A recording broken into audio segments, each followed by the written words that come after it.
매일 성경의 본문에 따라서 그것을 간직하게 하라라는 제목으로 오늘 이 시간 말씀을 나누겠습니다. 오늘 말씀의 배경은 우리가 읽었던 요한복음 12장 1절 말씀을 통해서 하나님께서 더 선명하게 오늘 말씀하십니다. 제가 1절 말씀을 한 번 더 읽어드리겠습니다. 6월절 엿새 전에 예수께서 베다니에 이르시니 이곳은 예수께서 죽은 자 가운데서 살리신 나사로가 있는 곳이라. 6월절 엿새 전에 예수님은 베다니라는 그 동네에 이릅니다. 그 말은 이제는 예수님께서 하시는 그 사역이 마지막에 막바지에 다루고 있음을 성경은 말하고 있습니다. 조금 더 말씀드리면 이제 예수님께서 이 땅에 오신 그 이후 십자가 지시기 위한 그 시간이 점점 다가오고 있음을, 그 십자가로 예수님께서 더 가까이 가고 계심을 성경은 다시 한 번 더 말씀하고 있습니다. 이제 마지막 표적에 다다르고 있는 이때에, 예루살렘 입성을 앞두고 있는 이때에 예수님은 죽은 나사로를 살리신 그곳에 사람들과 함께 모입니다. 이곳에는 예수님께서 참 사랑하는 남매가 있습니다. 계속해서 큐티를 하신 분들은 잘 아시겠지만 나사로와 마르다와 마리아, 예수님이 너무 사랑하는 이 남매들이 거하는 곳입니다. 지금 예수님이 머무신 곳은 성경이 표현한 대로 죽은 나사로를 살리신 동네입니다. 예수님께서 많은 기적을 행하셨지만 죽은 자를 살리신 그 기적이 고스란히 담겨있는 그 은혜가 머물러 있는 곳에 예수님이 함께하고 계십니다. 오늘 본문과 동일한 평행 본문이라고 하죠. 다른 성경에서는 이 장소를 조금 더 분명히 명시하고 있는데요. 나병 환자 시몬의 집이라고 마태복음에서는 말하고 있습니다. 예수님은 이곳에 무엇을 하고 계실까요? 2절을 보시면 성경은 이렇게 말하고 있습니다.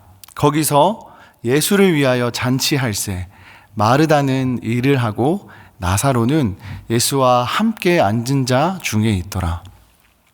지금 이곳에서는 예수 그리스도를 위해서, 예수님을 위해서 잔치가 열렸습니다. 예수님을 위한 잔치에 마르다라고 하는 인물은 일을 하고 있답니다. 나사로, 죽은 자 가운데서 다시 살아난 그 나사로는 예수님과 함께 앉아 있다고 성경은 말합니다. 마르다라는 인물이 등장하는데요. 마르다는 여러분 어떤 인물인지 잘 아시죠?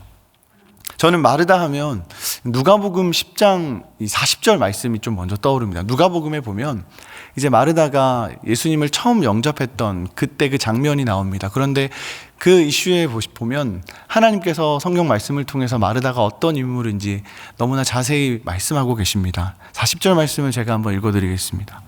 마르다는 준비하는 일이 많아 마음이 분주한지라 예수께 나아와 이르되 주여 내 동생이 나 혼자 일하게 두는 것을 생각하지 아니하시나이까 그를 명하사 나를 도와주라 하소서라고 말합니다. 이 상황은요, 마르다가 예수님을 영접합니다. 예수님과의 첫 만남이 기록되어 있습니다. 그런데 마르다에게 마리아라고 하는 동생이 있습니다. 근데 그 동생은 예수님 가까이 앉아서 예수님의 말씀을 듣고 있습니다.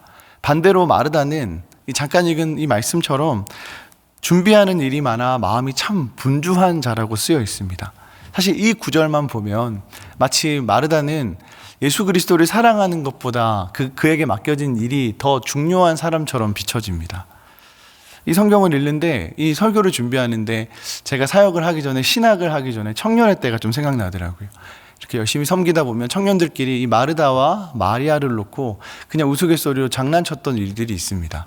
이 일 중심의 청년에게는 야 너는 마르다야 마르다, 그러고 정말 신실한 청년에게는 너는 마리아 같구나 라는 그런 장난들을 종종 청년의 때에 쳤거든요.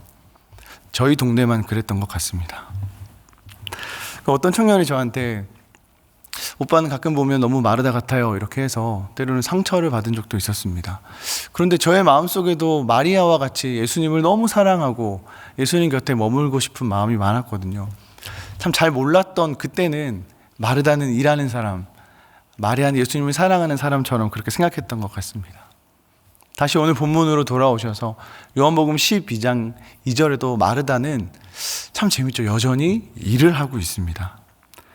그런데 상황을 조금 상상해 보시면 지금 예수님을 위하여 잔치 중에 있습니다. 얼마나 바쁘겠습니까? 사람들이 얼마나 모였는지는 알 수 없습니다. 아마 많이 모이진 않았겠죠. 작은 동네 한 가정집에 모여있는 잔치인데 그래도 예수님을 위한 잔치에 얼마나 분주한 일이 많았겠습니까?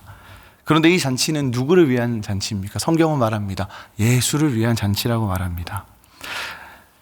이 말은 즉슨 마르다도 예수님을 너무 사랑하기에 지금 자기에게 맡겨진 그 일에 충성하고 있는 것 뿐입니다. 마치 마르다는 일 중심적인 사람이라서 예수님은 뒷전에 있고 자기에게 맡겨진 일만 중심인 것처럼 보이는데 사실 그렇지 않습니다. 다만 누군가 해야 할 일이 있기에 그가 앞장서서 예수님을 사랑하는 마음에 그 일을 하는 것 뿐입니다. 마치 지금 선교를 준비하는 가운데 보면 참 팀장님들이 앞장서서 열심히 일을 하시더라고요. 그분들의 헌신처럼 마르다도 지금 그렇게 예수님을 사랑하고 있습니다. 그리고 이어서 그의 동생 마리아가 오늘 본문에 등장합니다. 우리 요한복음 12장 3절, 오늘 본문 3절 말씀을 우리 한 번 더 함께 합독하면 좋겠습니다. 함께 읽겠습니다. 시작. 마리아는 지극히 비싼 향유 곧 순전한 나드 한 근을 가져다가 예수의 발에 붓고 자기 머리털로 그의 발을 닦으니 향유 냄새가 집에 가득하더라. 죽음 가운데서 살아난 나사로가 함께 있습니다. 마르다는 여전히 일을 하고 있습니다. 그의 동생 마리아는 잔치 중에 무엇을 하고 있습니까? 비싼 향유, 성경은 말합니다. 곧 순전한 나드를 가져다가, 이 나드라고 하는 것은요, 나르드라고 하는 식물의 뿌리에서 채취한 아주 값비싼 고급 향유라고 합니다. 이 값이 아주 비싼 향유를 가져다가 예수님의 발에 붓고 자기의 머리털로 그분의 발을 닦고 있습니다. 동일한 본문에 다른 마태복음, 마가복음은 사실 발이 아닌 머리에 그 비싼 향유를 부었다고 말합니다. 아마도 요한복음의 저자 이 사도 요한은 자신의 시선에서 비친 마리아가 스스로를 낮추며 예수님을 섬기고 헌신했던 그 부분을 더 강조하기 위해 이렇게 표현을 하고 있는 것 같습니다. 오늘 잔치의 이 배경을 조금 더 살펴보면 여러분이 조금 더 이해하시기 편하실 것 같습니다. 오늘은 요한복음 12장입니다. 근데 11장에서 죽은 나사로의 이슈가 나옵니다. 그의 오라버니가 죽었습니다. 그런데 예수님께서 그 일을 아시고도 급히 오지 못하십니다. 4일이 지난 뒤에야 예수님이 오셨습니다. 얼마나 절망적이었을까요? 그의 가족이 사랑하는 오라버니가 죽었습니다. 슬픔 가운데 있었습니다. 그런데 예수님께서 그 나사로를 살리십니다. 죽은 자를 살리셨습니다. 사랑하는 자신의 오라버니를 살렸습니다. 그럼 그 마리아에게 예수님은 어떤 분이었을까요? 은인이죠, 은인. 자신의 가족을 살려주신 은인과도 같은, 어쩌면 그 은인 그 이상의 정말 함께 있는 것만으로도 그 감사가 철철 넘칠 수 있는 그런 마리아의 마음이었을 겁니다. 그래서 그녀는 아주 비싼 향유를 깨뜨립니다. 그런데 이 일 앞에 한 가지 일이 발생합니다. 오늘 본문 이어서 4절과 5절 말씀인데요. 제가 읽어드리겠습니다. 제자 중 하나로서 예수를 잡아줄 가룟 유다가 말하되 이 향유를 어찌하여 300데나리온에 팔아 가난한 자들에게 주지 아니하였느냐 하니. 가룟 유다, 예수님 제자 중에 한 명입니다. 그는 어떤 인물입니까? 예수님을 팔아 넘기는 제자입니다. 그가 말합니다. 300데나리온이라 하는 이 비싼 향유를 이걸 팔아다가 가난한 사람을 도와야지, 대체 너는 지금 이것을 가지고 무엇을 하고 있느냐라며 나무라고 있는 것 같습니다. 나드 한 근, 이 향유는 300데나리온이라 하는 가치가 있는 것 같습니다. 데나리온이라 하는 것은요, 성인 남성이 하루 일을 하면 받을 수 있는 품삯, 그것이 한 1데나리온의 기준입니다.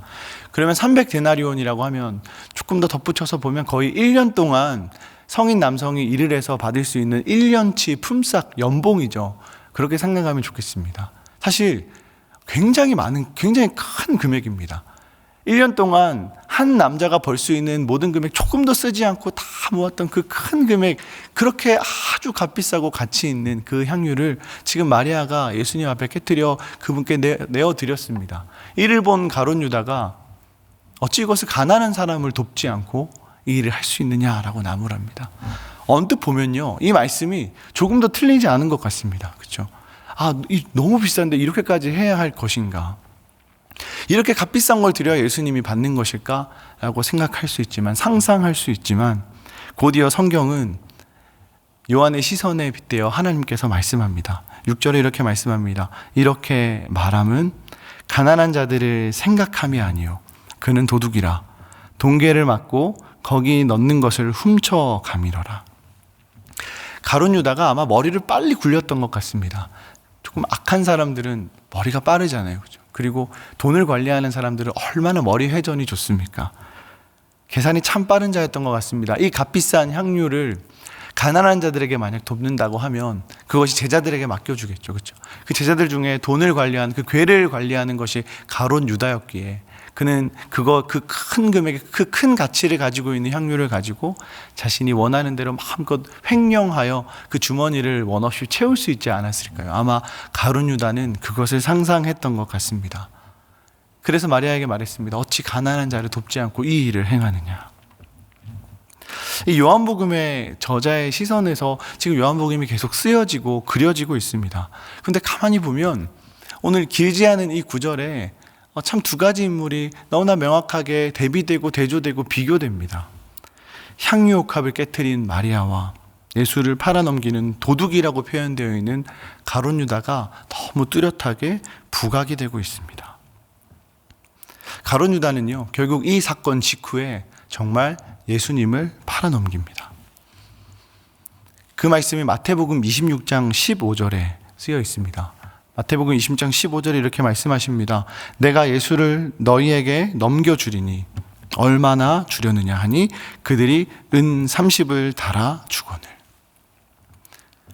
가룟 유다가 은 30에 예수님을 팔아넘깁니다. 은 30은요, 데나리온으로 조금 환산해 보면 약 120 데나리온이 된다고 합니다. 조금 근사치로 말하면 사실 마리아가 깨뜨린 향유 값의 3분의 1밖에 되지 않은 그 가격입니다.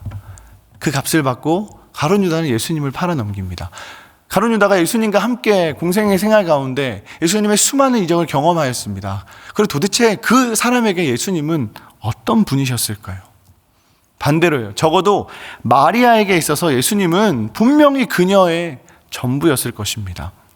성경은 이 값비싼 향유의 값을 300데나리온이라고 말하지만 성인 남성의 품삯을 기준으로 했습니다. 그러나 마리아는 여인입니다. 이걸 조금 더 생각을 해보면요, 마리아에게 있어서 1년치 품삯이 300데나리온이 될까요? 절대 그렇지 않습니다. 즉 그 말은 단순히 1년 동안 내가 조금도 쓰지 않고 모은 그 300데나리온의 값어치 그 이상이 마리아가 예수님께 드린 바친 향유였다는 것입니다. 그런데 고작 가룟 유다는 은 30에 예수님을 팔아넘겼습니다. 다시 본문으로 돌아와서 이 가룟 유다와 마리아의 대화 중에 이제 예수님께서 이렇게 말씀하십니다. 우리 오늘 본문 12장 7절과 8절 말씀 두 절을 한 번 더 함께 읽겠습니다. 시작. 예수께서 이르시되 그를 가만두어 나의 장래할 날을 위하여 그것을 간직하게 하라. 가난한 자들은 항상 너희와 함께 있거니와 나는 항상 있지 아니하리라 하시니라. 이 말씀은 어떤 의미를 두고 하신 말씀일까요? 가난한 자들은 항상 너희와 함께 있거니와 나는 항상 있지 아니하리라. 그리고 이어서 말씀하십니다. 나의 장래할 날을 위하여 그것을 간직하게 하라. 나의 장래할 날을 위하여 그것을 간직하게 하라 라고 말씀합니다. 이해를 돕기 위해서요, 똑같은 상황에 쓰여있는 평행 본문을 제가 가지고 와봤습니다. 마태복음 26장 12절과 마가복음 14장 8절을 제가 한번 읽어드리겠습니다. 마태복음입니다. 이 여자가 내 몸에 이 향유를 부은 것은 내 장래를 위하여 함이니라. 마가복음은 이렇게 말합니다. 14장 8절입니다. 그는 힘을 다하여 내 몸에 향유를 부어 내 장래를 미리 준비하였느니라.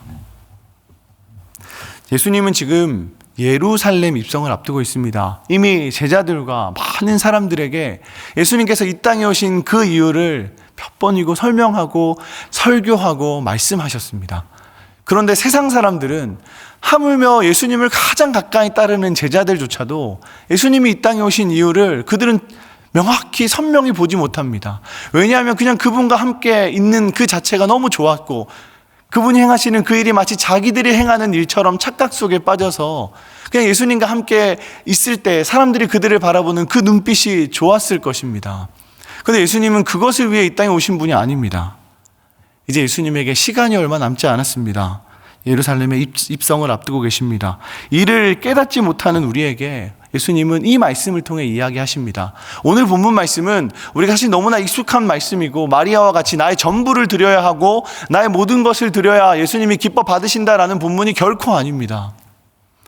이를 깨닫지 못하는 우리에게 예수님은 이 땅에 오신 이유를 십자가의 길로 점점 더 가까이 가야 하심을 오늘의 사건을 통해 예수님 분명히 보이십니다. 마리아는 아마 몰랐을 것입니다. 정말 예수님의 장례를 위해 미리 그것을 깨트리고 준비한 것이 아니었을 겁니다. 그러나 예수님은 그 마리아의 중심을 보시고 이렇게 말씀하십니다. 내 장례를 위하여 함이니라. 내 장례를 미리 준비하였느니라 라고 예수님은 마리아의 헌신과 그 순종을 평가하십니다. 왜 그렇습니까? 300데나리온이라고 하는 이 비싼 것을 들여서 예수님이 그의 헌신과 순종을 받으신 것입니까?